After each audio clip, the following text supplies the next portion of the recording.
Hola, vamos a dar inicio a nuestra 12ª sesión del semestre de otoño de 2020 de la licenciatura en Filosofía de la UAP. Pues bueno, vamos a seguir con Kant, ¿no? Nos quedamos en el prefacio de la primera edición y vamos a pasar al prefacio de la segunda edición. Y por cierto, si están viendo que se subió el video más tarde de lo normal, se debe a que en la mañana tengo un curso de revistas para lo de Ojo Pineal. Y bueno, ahí está un poco. Bueno, en la mañana ya no pude hacer eso, ¿no? Me dediqué a eso y después me puse a hacer otras cosas. Por cierto, pasen a ver nuestro programa de Ojo Pineal. No sé si alguien ya lo vio. Si no, igual y lo pongo aquí como link. Y bueno, ahora sí ya vamos a pasar al prefacio, ¿no? De la segunda edición de la crítica. Y pues Kant empieza señalando lo pues curioso, por decirlo de alguna manera, del fracaso de la metafísica, ¿no? Cualquier ciencia puede ser juzgada fácilmente por su éxito sin excusas ni pretensiones. Por ejemplo, la lógica tuvo ese destino singular de encontrar la certeza absoluta y ser una ciencia completa desde su surgimiento, mientras la metafísica no ha avanzado ni un centímetro, a pesar de sus tantos intentos, esfuerzos, rodeos, tanteos. ¿No? Y se pregunta Kant por qué la lógica tuvo ese destino singular. Bueno, no existía la lógica moderna que hoy conocemos, simbólica, Frege, modal y estas cosas. Solo estaba la lógica aristotélica. Y bueno, entonces hay que tener en cuenta eso, ¿no? Pero bueno, lo que señala Kant es que podemos notar que la lógica es una ciencia desde que la fundó Aristóteles y no ha tenido que dar ni un paso atrás.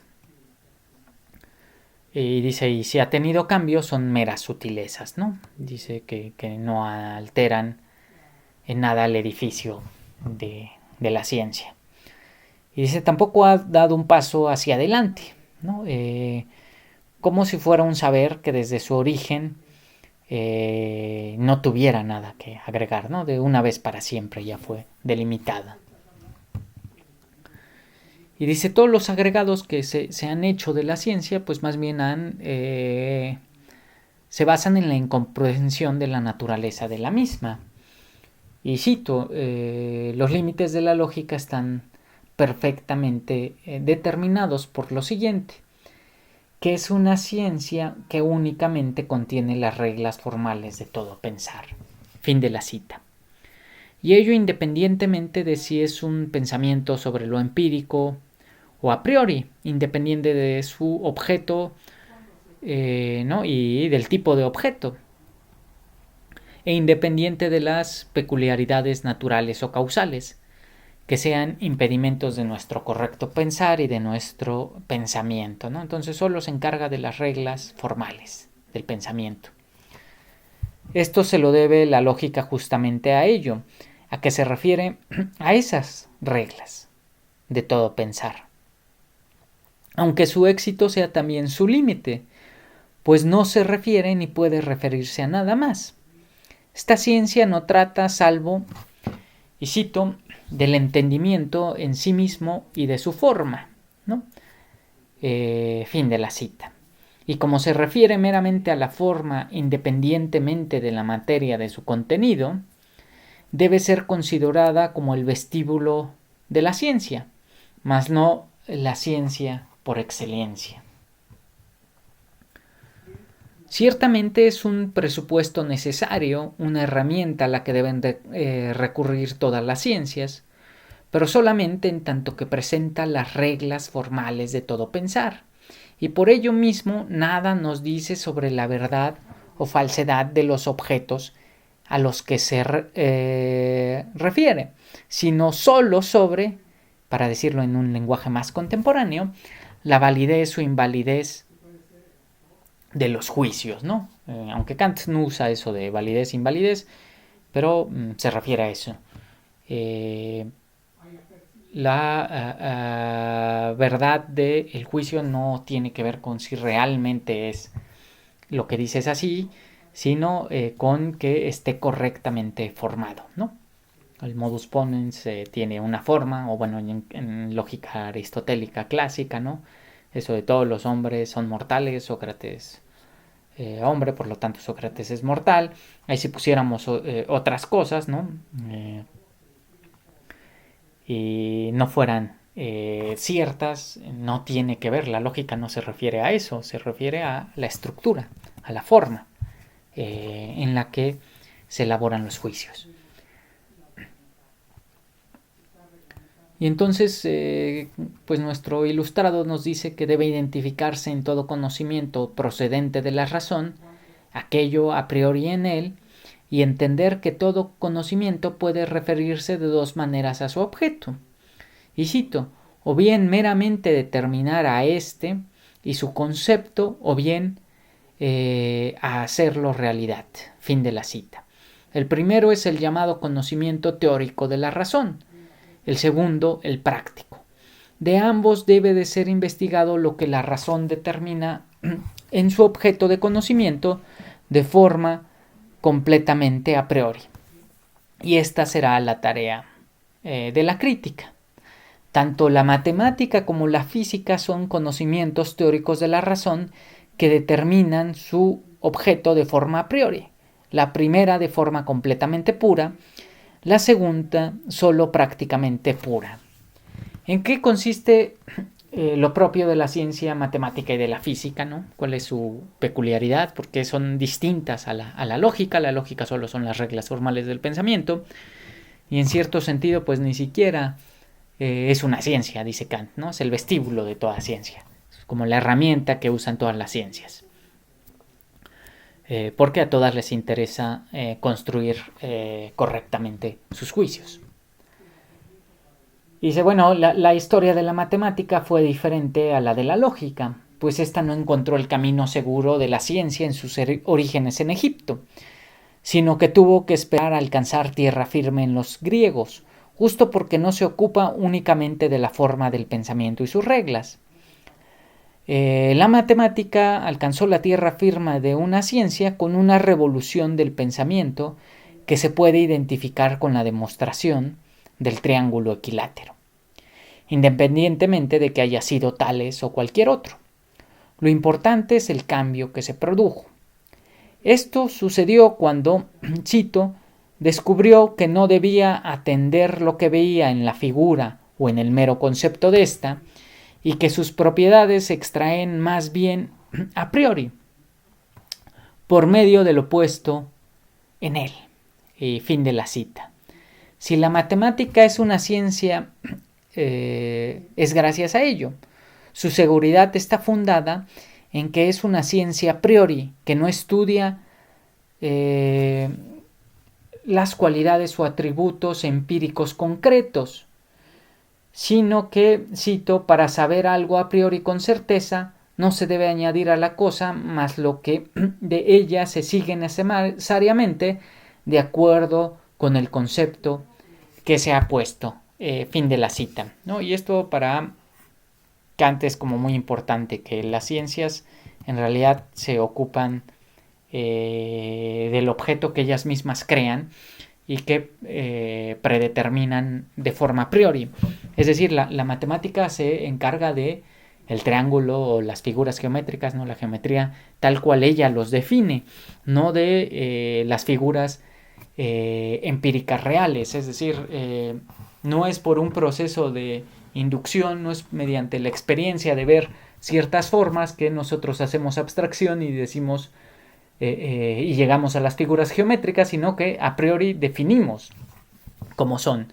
Y la geometría no se encarga de las cualidades y atributos empíricos. No le importa si el cuadrado es morado, verde, rosa, feo, grande, etcétera, ¿no? Le importa en tanto figura geométrica. Y pues ahí está la fuerza de la matemática. Bueno, ahorita vamos a seguir explicando esto de cómo funcionan las ciencias, ¿no? Porque a Kant le interesa saber por qué la metafísica no ha alcanzado el grado de una ciencia, ¿no? Y bueno, pues se pregunta cómo son las ciencias posibles, qué es lo que hace que una ciencia sea una ciencia, ¿no? Aquí simplemente está diciendo eso, más adelante viene esto de qué es lo que hace a la matemática ser ciencia. Lo que aquí señalamos es eso, no se ocupa de esas cualidades empíricas. Y bueno, pero la física de que se ocupa, ¿no? Y cómo lo hace. Y dice, bueno, pues esta ciencia, la ciencia moderna, tardó mucho más en encontrar el camino seguro de la ciencia. Análogamente a Tales, Galileo o Torricelli comprendieron súbitamente, ¿no? Sin que sea esa comprensión que les vino súbitamente, como dice Kant, ¿no? Sin que sea una comprensión explícita y temática. Pero bueno, lo que comprendieron es que lo que habían logrado tiempo atrás las matemáticas, ¿no? Y el camino seguro de la ciencia lo encontraron cuando, cito, comprendieron que la razón solo reconoce lo que ella misma produce según su boceto, que ella se adelanta con los principios de sus juicios, según leyes constantes, y que obliga a la naturaleza a responder a sus respuestas sin dejarse tutelar por ella. Fin de la cita. Sin ello no habría asociaciones que hacer. La mera observación de fenómenos naturales no podría encontrar ninguna ley, ninguna regularidad, a no ser que ésta sea puesta de antemano por la razón y después comprobada en la naturaleza. La observación viene preconfigurada por un plan que la razón pone por sí misma. Es decir, la seguridad de la ciencia, o de la física en este caso, viene dada por la exigencia de la razón sobre la naturaleza, ante la cual no se comporta como un discípulo del que tiene que aprender, sino como un juez que exige respuestas. Entonces Kant nos dice que contrariamente a lo que se enseñaba, bueno, no sé si seguía enseñando, ¿no? En prepa, así como del método científico y que primero hay que observar. Bueno, ¿observar qué? ¿No? ¿Qué vamos a observar?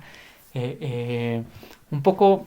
bueno, esto es de curso de fenomenología. Pero bueno, un poco como ese problema clásico de la filosofía que se remite a Platón, de yo tengo un objeto, tengo otro objeto distinto y puedo tener un tercero distinto, ¿no? Ya tengo tres distintos. Pero ¿dónde veo el uno? ¿O dónde veo la unidad? ¿O dónde veo la igualdad? Y bueno, Kant dice, bueno, es que esas cosas las pone la razón.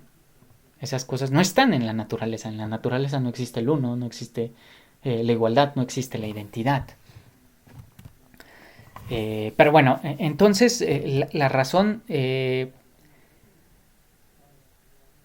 determina lo que quiere saber de la naturaleza y lo obliga a responder según los parámetros que ella pone. No observa a la manera de un discípulo que aprende, ¿no? Y cito, por ello, incluso la física debe agradecer la revolución de su forma de pensar a la idea de investigar únicamente lo que la razón misma pone en la naturaleza. Fin de la cita. Con esto no debe entenderse que la ciencia corresponde únicamente a la forma a priori de la razón, pues lo que ella pone corresponde a la naturaleza y esto se puede comprobar empíricamente, ¿no? Eso es lo importante. Quizá ahorita suene raro, pero esto se soluciona fácilmente y en esta sesión con lo de o ya no sé si es en esta o en la que sigue, pero con el juicio sintético a priori. Es decir, es verdad que la naturaleza, perdón, la razón obliga a responder a la naturaleza, ¿no? Imponiéndole sus conceptos, ¿no? No observa ingenuamente, sino observa lo que ella misma dice que debe de observar, pero, referente a cosas empíricas, para decirlo humanamente, a cuestiones de hecho. Es decir, no. Y esa va a ser la diferencia con la metafísica. La metafísica usa, pues vamos a decir así, conceptos que después no puede corroborar empíricamente. Y la ciencia sí, usan igual conceptos, pero los puede corroborar empíricamente. Entonces, y bueno, en este sentido habría que decir más bien que, para decirlo como metafóricamente o más bien analógicamente, que la naturaleza proporciona la materia, mientras que la razón la forma. ¿Cómo esto es posible? ¿No? Pues no será comprensible sin haber entendido la filosofía kantiana, ¿no? Bueno, aquí ya dije por lo menos lo de sintético a priori, pero bueno, pues la crítica, ¿no? Aunque bueno, aquí es una introducción, ya van a tener su seminario Kant-Hegel. La metafísica, por otra parte, no ha logrado aún alcanzar la tierra firme de una ciencia constituida y quizá nunca lo alcance. Este saber que tiene las pretensiones de ser el más importante, el más antiguo y el más necesario. Saber que probablemente seguiría existiendo a pesar de que las otras ciencias sucumbieran ante una catástrofe que llevará a la humanidad de regreso a la barbarie. La pregunta es por qué la metafísica no ha logrado alcanzar el puerto seguro de una ciencia, o incluso todavía más enfáticamente formulado. Cito, ¿de dónde viene la exigencia puesta por la naturaleza a nuestra razón de esforzarse con problemas sin solución y que los experimenta como el asunto más importante? Fin de la cita, ¿no? Ahí con las palabras del primer prólogo, esto de por qué la razón se encuentra en este destino de plantarse preguntas que no puede responder. Y bueno, la función de tales esperanzas es aclarada hasta la dialéctica trascendental y tiene que ver con la ya mencionada necesidad de la razón de aspirar a la unidad y totalidad de la experiencia y el conocimiento, ¿no? Que es esto de los principios reguladores o ideas reguladoras de la razón pura, ¿no? Que lo mencionamos la clase pasada y bueno, pues no lo vamos a ver a detalle, pero con eso que se mencionó creo que es suficiente para entender como en términos muy generales. Pero bueno, independientemente de ello, queda por discernir si la metafísica puede alcanzar el estatus de otras ciencias y, sobre todo, cómo puede alcanzarlo.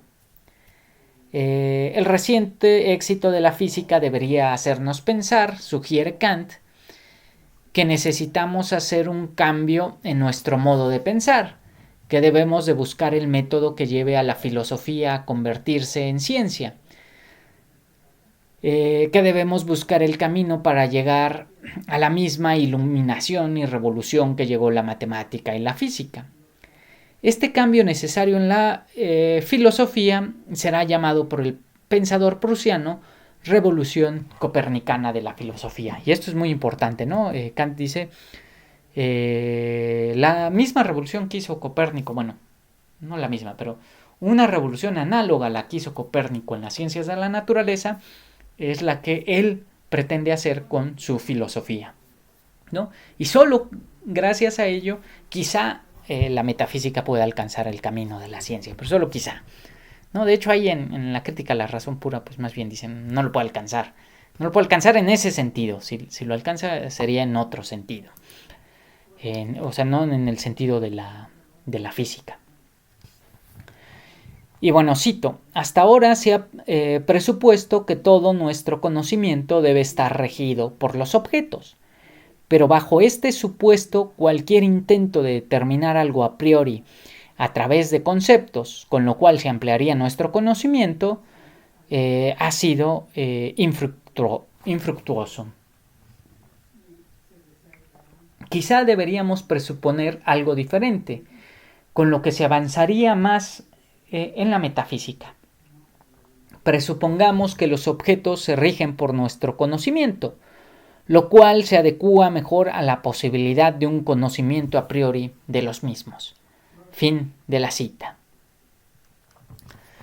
Y entonces, bueno, análogamente a Copérnico, quien se evitó tantos conflictos teóricos que surgían del modelo tolemaico, simplemente cambiando la hipótesis de que la Tierra era el centro del universo y haciendo al Sol el centro de este.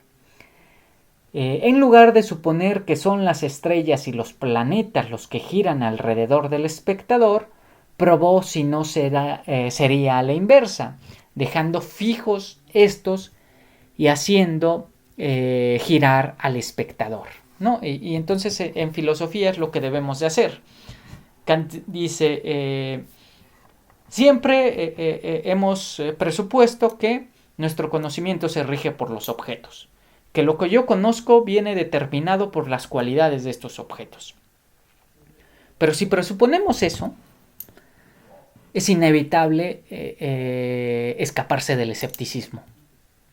Este realismo, ¿no? que diría, bueno, pues hay objetos que conozco a través de las cualidades que ellos tienen. Que bueno, tienen muchos matices, muchas formas, muchas variedades. Pero bueno, quien afirme eso no puede escaparse a las críticas que hace Hume y que ya vimos, ¿no? No hay manera de explicar la causalidad, no hay manera de explicar las leyes de asociaciones y por lo tanto no hay manera de confirmar que hay un conocimiento seguro. Todo conocimiento es meramente probable y relativo. Y Kant dice, pero bueno, las matemáticas no son un conocimiento meramente probable y relativo. La física tampoco. Entonces, más bien hay que preguntarse cómo le hacen. Y bueno, dice, lo que pasa es que no es el objeto el que determina el conocimiento, sino es el sujeto el que determina lo que conoce del objeto. No son las cualidades objetivas las que hacen que yo conozca, porque si fueran las cualidades objetivas, entonces no hay manera de comprobar que hay conocimiento universalmente válido. No hay manera de comprobarlo. Eso Hume es muy claro. Espero que a ustedes les haya quedado relativamente claro. Más bien, más que claro, Hume es muy contundente, ¿no? Los argumentos de Hume son casi imposibles de refutar, a no ser que hagamos como Kant, ¿no? Por eso esto de que Kant fusiona racionalismo y empirismo y le da la razón a los dos, ¿no? Dice, bueno, el empirismo no se equivoca en esto y el racionalismo no se equivoca en esto.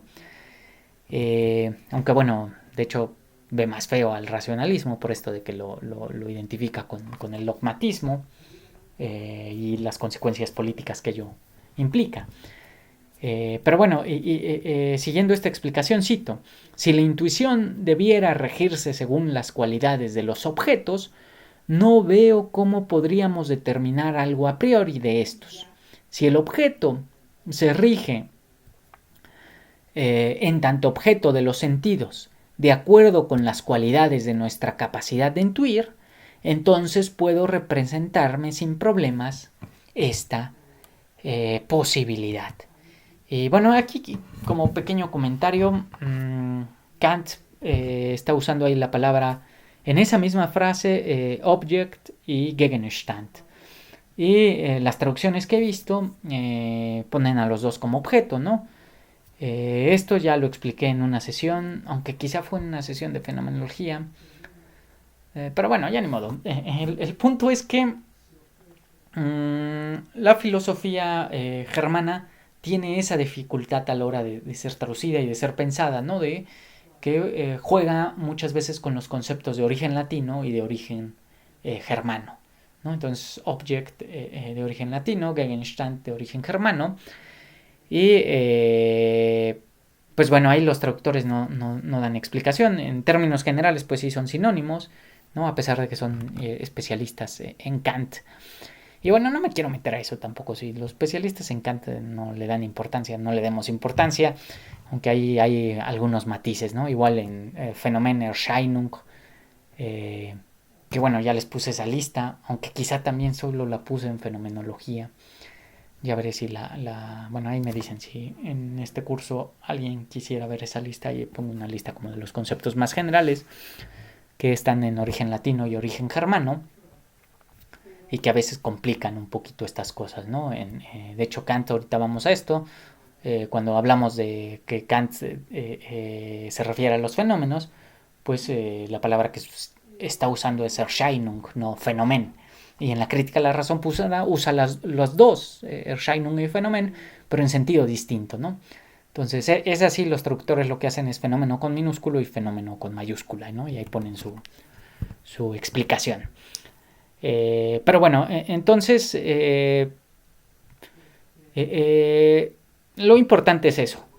El conocimiento no se rige por las cualidades objetivas, ¿no?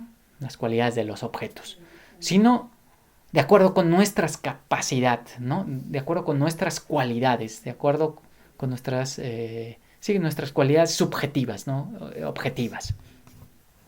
Ahorita vamos a explicar, porque esto no lleva a una especie de relativismo, subjetivismo en un sentido de, bueno, entonces cada quien conoce lo que quiere, como quiere. No, todos conocemos igual. Pero no son las cualidades objetivas, sino las cualidades subjetivas. Y por eso esto de la revolución copernicana, ¿no? Ahorita regresamos a esa analogía que es como muy bonita. De esto se sigue que tampoco los conceptos mediante los cuales pienso a los objetos pueden estar regidos por estos, sino nuevamente a la inversa. Los objetos nos aparecen regidos por los conceptos de nuestro entendimiento. Esta es la única posibilidad en la que algún tipo de conocimiento a priori es posible y por ende universalmente válido, ¿no? De esta manera, la experiencia misma, que es, cito, un tipo de conocimiento que requiere del entendimiento, cuyas reglas debo presuponer de antemano a priori en mí y desde las cuales me son dados los objetos. Fin de la cita. Todo esto es lo que hay que entender con el concepto de giro copernicano de la filosofía, que habría más bien que llamar giro kantiano de la filosofía, el cual desembocará en el llamado idealismo trascendental, y que también podemos resumir con la siguiente cita. Lo único a priori que nosotros conocemos en las cosas es lo que nosotros mismos ponemos en ellas. Fin de la cita. Entonces, bueno, ¿qué es lo que hizo Copérnico? El sistema tolemaico, ¿no? Aunque, bueno, ya sabemos que en los griegos también había sistemas heliocentristas, no solo sistemas en donde la Tierra era el centro del universo. Pero bueno, acabó ganando la explicación ptolomeica por muy diversas razones, entre ellas pues una especie de antropocentrismo, ¿no? Así de, bueno, pues la Tierra tiene que ser el centro del universo, es lo principal. Pero no, pues no es lo principal, ni es el centro del universo. Bueno, del universo ni sabemos si tendrá centro o no, pero no es por lo menos del sistema solar. Y entonces, lo que pasaba cuando se ponía al centro la Tierra y todo lo demás girando alrededor de la Tierra, era lo de los planetas, ¿no? Esas órbitas de repente regresaban y volvían a seguir, y no podían explicar por qué. Entonces, ahí crearon toda una serie de bueno, es que hay órbitas dentro de las órbitas, ¿no? Para poder medir el movimiento de los planetas. Y con Copérnico, con Galileo, con la ciencia nueva, y que reviven esta teoría heliocentrista, que les digo viene de los griegos, pues es relativamente fácil. Dicen, eso se soluciona si en lugar de poner a la Tierra como centro del universo y que todo lo demás gira alrededor, ponemos al Sol como centro del universo y la Tierra girando. Así no hay conflictos explicativos y podemos predecir perfectamente. ¿No? Es la Tierra la que gira alrededor del Sol. Y Kant dice, si creemos que el conocimiento lo determina el objeto, ¿no? Si creemos que nuestro conocimiento está regido por este objeto, pues no hay manera de explicar y evitar ese escepticismo. No hay manera de no darle la razón a Hume, y todo el conocimiento es relativo y probable y es mera costumbre. Pero Kant dice, pero es obvio que hay conocimiento universalmente válido. Lo que pasa es que debemos de dejar de presuponer que es el objeto el que determina el conocimiento y empezar, y como Copérnico hizo, darnos cuenta que es el sujeto. Bueno, aquí es analogía, ¿no? La Tierra se mueve, es el sujeto el que determina al objeto. Ahora vamos a ver cómo lo hace, ¿no? Y por qué eso salva el conocimiento universalmente válido. Pero bueno, el punto es que esta revolución en la metafísica le permitiría, si acaso esto fuese posible, alcanzar tierra firme y por fin ocuparse verdaderamente de lo a priori, entendido de manera correcta y sin ir más allá de los límites que tiene cualquier conocimiento de este tipo. Por un lado, conquistamos la posibilidad de la metafísica con un saber seguro, por otro, la limitamos a no ir más allá de la experiencia, con lo cual tendría que abandonar muchas de sus pretensiones. Para que esta revolución de la filosofía sea posible, se debe de tener en cuenta un punto fundamental. A saber, ¿no? Esto es importantísimo, ¿no? Sin este presupuesto, la filosofía kantiana no tiene sentido. Pero dice, es lo único. Solo concédanme esto y yo les explico cómo es posible el conocimiento universal. Y dice, bueno, lo que necesita Kant que le concedamos es que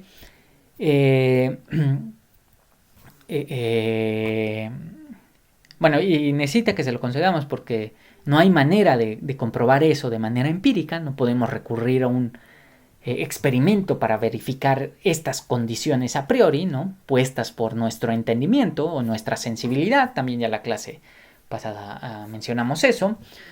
Si es que queremos salvar la posibilidad de un conocimiento a priori, universal, necesario y siempre válido. Pero bueno, esta presuposición es la siguiente: que nuestro conocimiento, cito, solo se ocupa del fenómeno. Aquí aparecer, ¿no? Erscheinung. Voy a usar fenómeno porque es la traducción que se usa en Kant, ¿no? Pero recuerden que es Erscheinung, no fenómeno. Solo se ocupa del fenómeno, pero tiene que dejar a la cosa en sí como no conocida por nosotros, aunque real. Fin de la cita. Que la naturaleza en sí y los objetos en sí necesariamente existen es una presuposición inevitable. Sin embargo, si es que conocemos algo a priori, esto solo puede ser posible porque nosotros no conocemos esa cosa en sí, ¿no? Lo que más adelante será llamado noumeno, sino solo la manera en que aparece, o sea, el fenómeno, el cual está determinado justamente a priori por nuestro entendimiento y nuestra sensibilidad. Lo que nosotros conocemos de las cosas viene preconfigurado por nuestra subjetividad trascendental. A esto el filósofo de Königsberg lo llama lo incondicionado, es decir, aquel fundamento o presupuesto que determina todo el conocimiento. Esto incondicionado no podría ser nunca garantizado bajo ninguna circunstancia si presuponemos que son los objetos los que determinan nuestro conocimiento. Cito: si, como se presupone, encontramos que nuestro conocimiento empírico está regido por los objetos como cosas en sí, entonces lo incondicionado no puede ser pensado sin contradicción, Por el contrario, cuando presuponemos que nuestra representación de las cosas, tal como nos son dadas, no está regida por las cosas en sí, sino que los objetos, más bien en tanto que fenómenos, se rigen por nuestro modo de representar, entonces desaparece la contradicción, ¿no? Entonces, eso es, ¿no? Esa es la solución kantiana a esto. El conocimiento no se rige por los objetos, por las cualidades objetivas, sino por las cualidades subjetivas. Porque si fuera por las cualidades objetivas, no hay manera de que los determinemos a priori.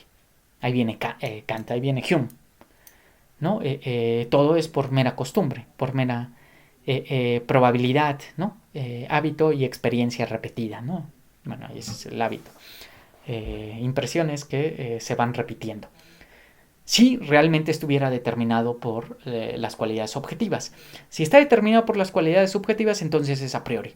Y ahí no hay manera. Y ahí se puede evitar las contradicciones de la postura que dice que viene de las cualidades objetivas. Ahora, esto no podemos saber, entre comillas, si realmente es así, porque eso de realmente es así, pues va más allá de los límites de nuestra razón.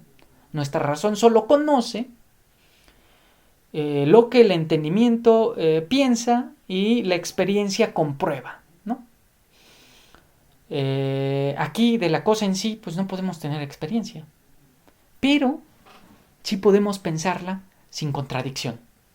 Y sí puede explicarnos esto de forma teórica, porque hay conocimiento universal, cómo funciona el conocimiento, cómo conocemos, mientras que si nosotros presuponemos que son las cualidades objetivas, tampoco podemos conocer eso, porque se escapa a nuestra capacidad, pero no podemos pensarlo sin contradicción. Entonces, pues la solución kantiana parece ser la única solución viable. La única solución viable. Entonces, nosotros no conocemos al objeto, sino solo al fenómeno. Perdón, a la cosa en sí, porque objeto tiene otro sentido en Kant. Nosotros no conocemos al noumeno, ¿no? O sea, sacacorchos y destapador, que es muy útil, pues realmente existe, ¿no? Kant no viene a decir como una especie de idealismo solipsista que dijera, bueno, es que nada existe, solo el pensamiento, y lo que creemos que existe es solo es el pensamiento, ¿no? La realidad no existe, el mundo no existe, solo está en el pensamiento, ¿no? Que sería casi a lo que llega Descartes, ¿no? Descartes se mete en un enredo de, bueno, ¿y cómo sé que existen las cosas? A lo mejor solo existo yo pensando, ¿no? Y todo lo demás es un sueño. Y bueno, la solución cartesiana pues no deja satisfechos casi a nadie, que es, bueno, porque Dios existe. Y si Dios existe no permitiría que mi vida fuera una alucinación. Y bueno, eso ya más o menos conocen esa solución y por qué Descartes llega a esa propuesta. Pero Kant no va a decir eso. No, claro que tenemos experiencia de las cosas. Claro que tenemos impresiones. Y el mundo, las cosas existen.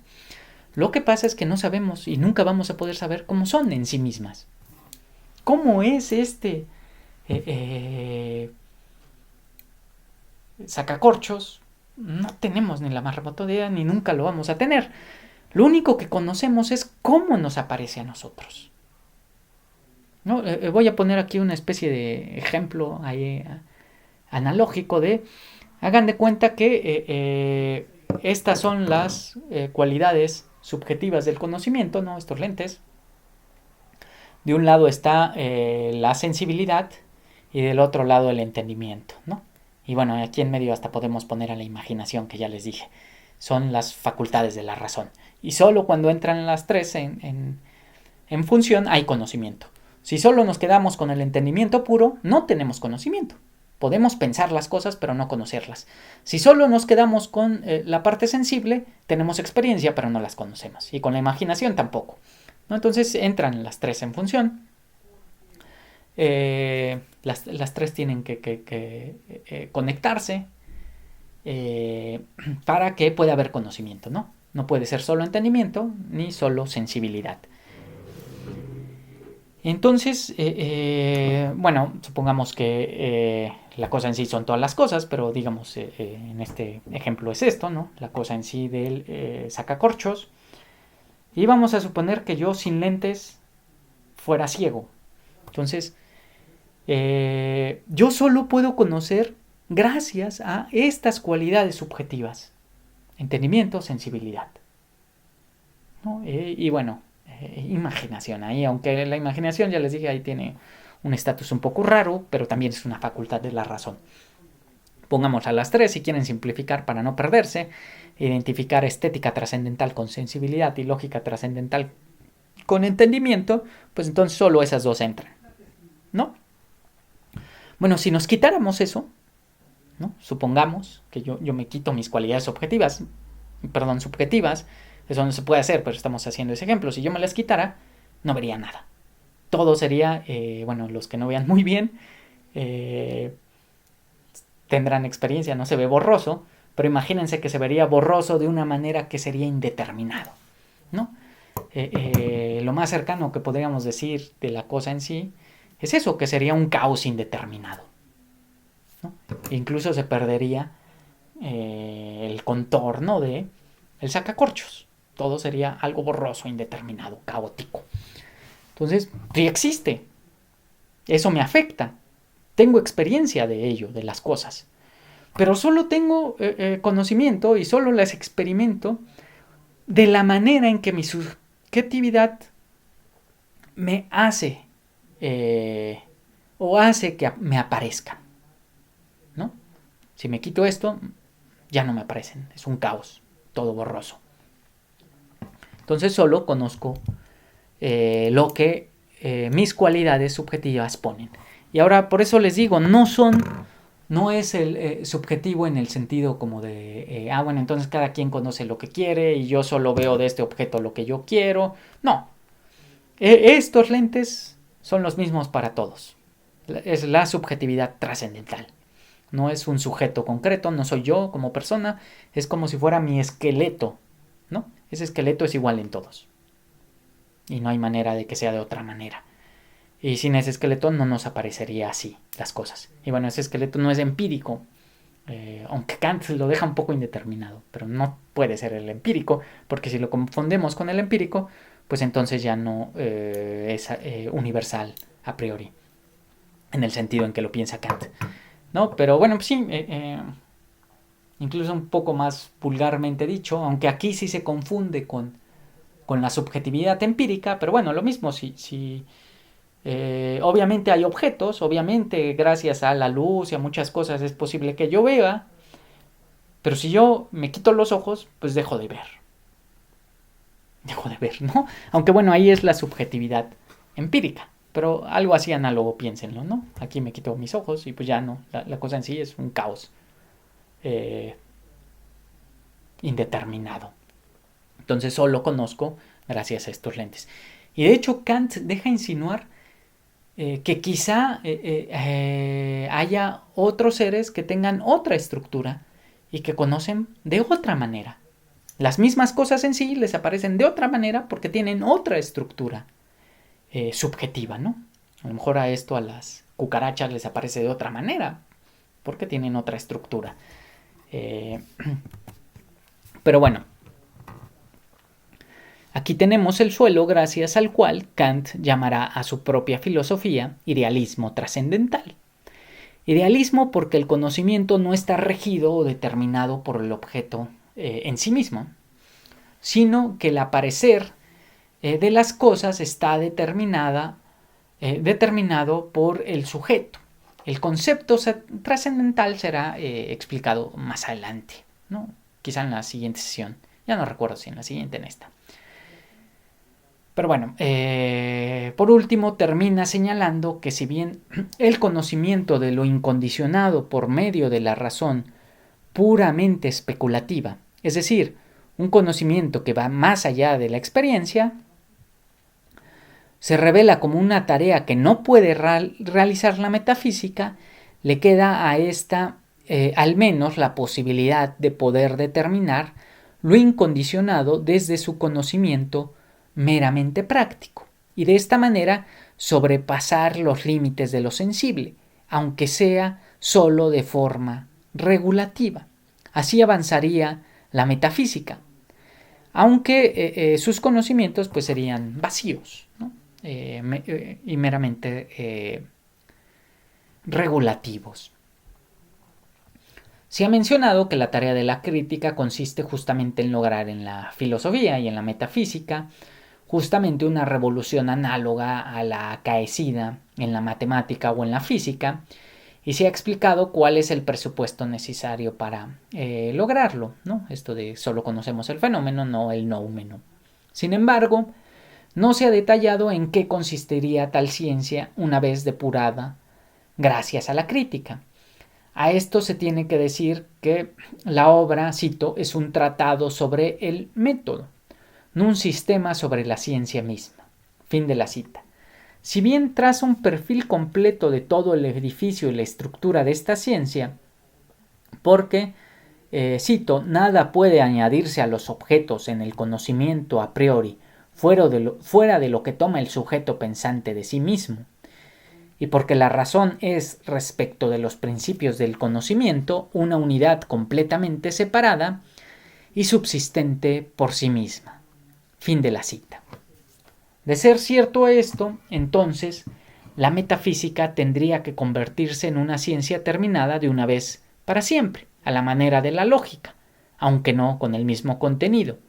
Y a este saber no podría añadirle nada nuevo la posteridad, pues se ocupa de las condiciones a priori del conocimiento dadas por el sujeto. No, por cierto, esto de pues sí, si yo no tengo ojos, tampoco veo, ¿no? Hay cosas en sí, pero no las puedo ver. Solo las veo porque tengo ojos. Ahora, esas son condiciones también subjetivas, pero no son a priori. No, porque dependen de algo empírico. En cambio, las otras sí van a ser a priori. Porque no dependen de mi subjetividad en el sentido empírico. Entonces, y bueno, la metafísica, cito, solo se ocupa de principios y de las limitaciones de su uso, las cuales están determinadas por estos mismos principios. Fin de la cita. ¿Qué clase de metafísica sería esta depurada por la crítica y a la cual ya nada puede agregársele? Debe entenderse que si nada puede agregársele es porque las estructuras subjetivas del conocimiento son justamente a priori, son lo presupuesto, son el fundamento o la base inamovible e imperecedera. Son ese saber al que aspiró la metafísica, solo que delimitado a las capacidades de la razón pura. La utilidad de esta metafísica depurada por la crítica será únicamente negativa y consiste en prevenirnos de, cito, nunca aventurarnos a ir más allá mediante la razón especulativa nunca aventurarnos a ir más allá de los límites de la experiencia, y esto es en los hechos su primera utilidad. Fin de la cita. Si se comprende correctamente el funcionamiento y uso de la razón, esta utilidad que pareciera meramente negativa se transforma en positiva. En primer lugar, porque se descubre que pretender ir más allá de estos límites en realidad es perjudicial, pues lejos de extender el conocimiento, limita a nuestra razón. En segundo lugar, también es positiva porque salva a estos principios de los peligros de la especulación escéptica, pues los coloca en su justa dimensión y los limita a su verdadero uso, a saber, el uso práctico de la razón. Aquí, la razón especulativa tiene necesariamente que ir más allá de la sensibilidad, ¿no? Mediante meros conceptos. o sea, no puede ahí conocer. Pero en el uso práctico pues no hay de otra. En la estética trascendental se mostrarán dos puntos fundamentales. Primero, que tiempo y espacio son, cito, solo formas de la intuición sensible, o sea, meras condiciones de la existencia de las cosas en tanto fenómenos. Fin de la cita. Segundo, que el entendimiento y sus conceptos nada pueden conocer sin la intuición correspondiente. O, como ya se había dicho, cito, nosotros no podemos tener conocimiento de los objetos en tanto que cosas en sí, sino solo de los objetos en tanto, sino solo en tanto objetos de la intuición sensible. Fin de la cita. De esto se desprende que la razón especulativa no puede conocer nada más allá de estos fenómenos, que sus límites están determinados por los objetos empíricos. Y aquí Kant hace otro señalamiento importante a mencionar, a saber que si bien no podemos conocer la cosa en sí, debemos al menos poder pensarla, ¿no? Y ya lo habíamos señalado, ¿no? Y sin contradicción. De lo contrario, caeríamos en el absurdo de suponer que habría fenómenos sin que nada apareciera. Se vuelve a insistir en la importantísima distinción entre cosas, en tanto objeto de la experiencia, y en tanto que cosas en sí, ¿no? Objeto de la experiencia, fenómeno. Recurriendo a un ejemplo de su utilidad. Sin esta distinción tendríamos que aceptar que el principio de causalidad se extiende a todas las cosas.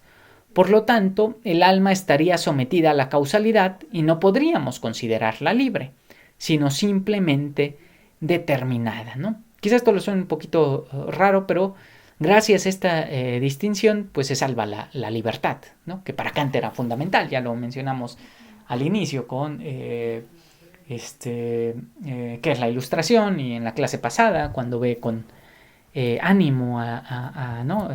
Como un espectador lejano ve con ánimo como un pueblo quiere alcanzar su mayoría de edad, ¿no? En la Revolución Francesa. Y bueno, entonces haciendo esta distinción podemos afirmar el alma en tanto fenómeno está determinada, ¿no? En tanto cosa en sí es libre, ¿no? En tanto fenómeno, pues sí, siempre nos aparece como sometida a las leyes de la causalidad y por lo tanto pues no es libre. Pero en tanto cosa en sí el alma sí es libre y sí podemos pensarla como libre sin contradicción. Ahora, eso quiere decir que a la libertad no la podemos conocer, solo la podemos pensar, ¿no? Entonces, bueno, pues ventajas, desventajas de las soluciones kantianas. Creo que a esto habría que agregar, en tanto cosa en sí es incognoscible, mero presupuesto práctico al que, pues saliéndonos de los marcos kantianos, podríamos incluso renunciar. Para el filósofo ilustrado por antonomasia, eso no es problema siempre y cuando hayamos entendido que si no podemos conocer la libertad es porque no podemos conocerla como atributos de un ser en el mundo que, sin embargo, no estaría en el tiempo, ¿no? Igual esto les suena un poco raro, pero bueno, sigo con la explicación y regreso sobre esto, ¿no? Porque esto se entiende simplemente entendiendo los dos prefacios, la introducción, es suficiente para entender esto. Para hacerlo, y es lo que vamos a ver en este curso, entonces continúo, cito, debería conocerlo como determinado en la existencia y no determinado en el tiempo. Fin de la cita. Lo cual es evidentemente absurdo, puesto que mi concepto no estaría apoyado en ninguna intuición empírica. De ahí la importancia de lo arriba mencionado. Si bien no puedo conocer a las cosas en sí, al menos debo poder pensarlas. Y esto sucede con la libertad. No la puedo conocer, pero sí la puedo concebir sin caer en ningún tipo de contradicción, ¿no? Y bueno, si notan un poco esto de Hume, relación de ideas, ahí el criterio de verdad ¿no? O de las proposiciones, que se refieren solo a las relaciones de ideas, es la no contradicción. Es suficiente con que haya contradicción lógica para tomarlo por falso. En las cuestiones de hecho no. No hay manera de decir que hay contradicción en mañana no saldrá el sol. Entonces, bueno, en el pensamiento ese es el criterio. Yo tengo que pensar a la libertad sin caer en contradicción. Y es a lo más que puedo aspirar, no la puedo conocer. Y bueno, de hecho, lo mencionamos la clase pasada, ¿no? Lo de esas ideas reguladores, principios reguladores de la razón pura, la idea en sentido kantiano, que son los objetos de la metafísica particular, ¿no? Esa división medieval que viene de Aristóteles, de la metafísica general y la metafísica particular. Bueno, particular es specialis, ¿no? Pero digámosle así, traduzcámoslo así, por oposición a la metafísica generalis. Que una sería ontología, en el sentido como etimológico, una sería del estudio del ser en cuanto tal, la otra del ser en tanto Dios, alma, mundo. Entonces, bueno, estas ideas justamente no las podemos conocer. No son objetos de conocimiento posible porque no hay experiencia que nos pueda comprobar o refutar lo que estamos diciendo sobre ellas. Entonces el conocimiento no puede ir más allá. Solo debe de tratar de pensarlas sin caer en contradicción para sostener este edificio explicativo, racional. Pero bueno, y por eso debe enseñar a la razón a ser más modesta y a no pretender ir más allá de sus propios límites. Entonces eso solo lo puede pensar, la libertad, ¿no? Que esa sería parte del alma, ¿no? La libertad. Pero no lo puede conocer. Entonces, que la moral presupone a la libertad es innegable. Pero en caso de suponer a la libertad como propiedad del alma sin la cual no habría exigencia de principios a priori que rijan su conducta, caemos en una tangente contradicción. Al no poder conocer la libertad como propiedad del hombre, tendríamos que aceptar que todo está regido por el mecanicismo de la naturaleza, ¿no? Que no somos libres y que la moral no tiene justificación alguna.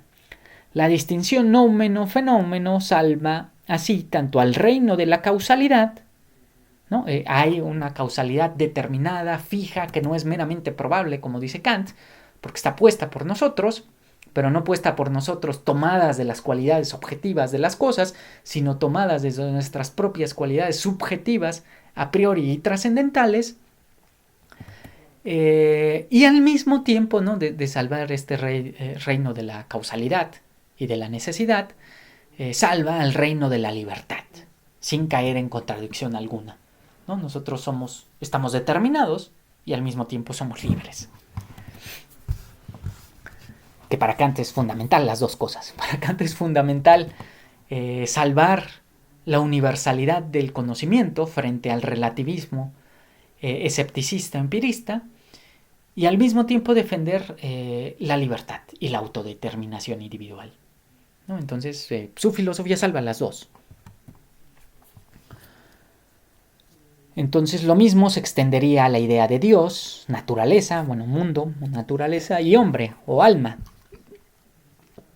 Ninguna de las cuales puede ser conocida en sí mediante sus atributos, sino que estas ideas deben de ser simplemente pensadas en su no contradicción dentro del marco práctico para el cual son útiles, ¿no? Y entonces ahí es la teología racional, la cosmología y la ética, ¿no? Que también mencionamos la clase pasada.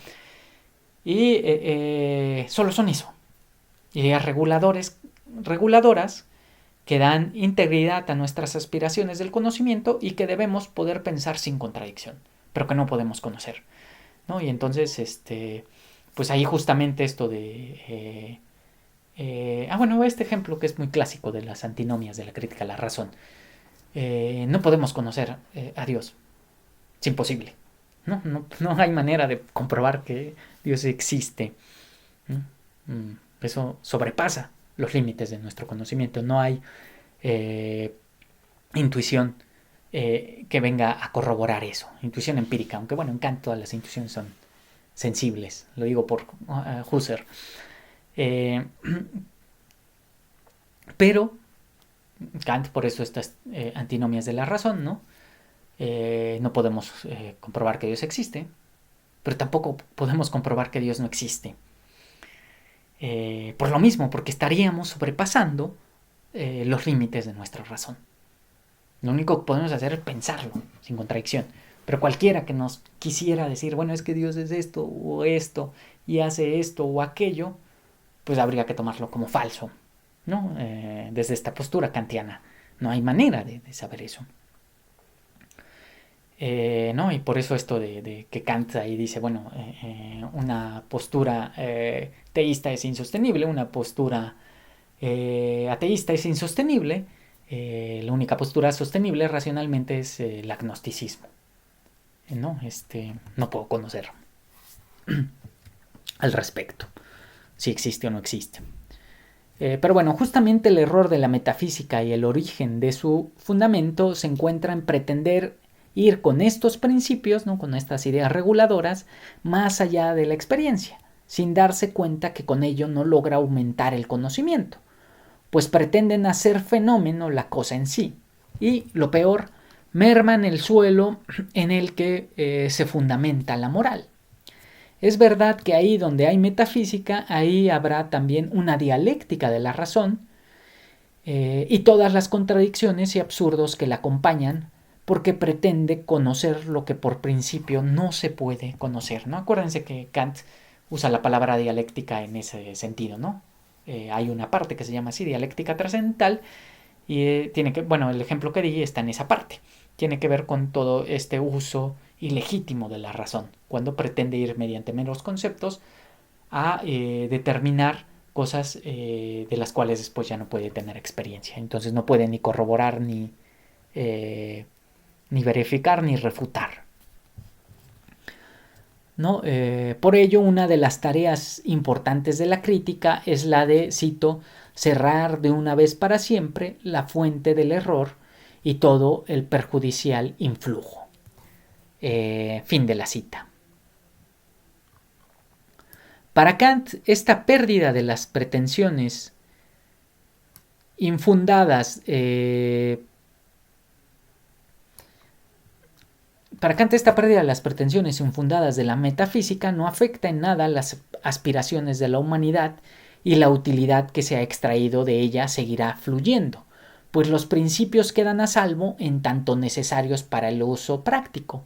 Se afecta, cito, al monopolio de las escuelas, no al interés de los hombres. Fin de las citas. Las convicciones que la humanidad tiene de la libertad, la inmortalidad del alma y la existencia de Dios no provienen de que alguna vez alguno de los abstractos, sutiles e incomprensibles argumentos esgrimidos por los filósofos haya convencido a alguien, sino que la utilidad de estas ideas está en la vida práctica, ¿no? En que permiten regir. Digo, ya nos vamos a meter ahí por qué permiten regir o cómo permiten regir, pero por lo menos que quede mencionado esto. Y más adelante incluso podríamos decir, bueno, ni siquiera rigen eso, ¿no? Que va a ser un poco el reclamo que Nietzsche le haga a Kant, ¿no? Nietzsche diría, bueno, pues Kant pudo haber matado por completo a la metafísica, y si no lo hace es porque le deja abierta la puerta en tanto ideas reguladores de la razón práctica. Pero bueno, entonces de momento baste con esto. Y nos vemos en la siguiente sesión para me ven en la siguiente sesión para ya pasar a la introducción.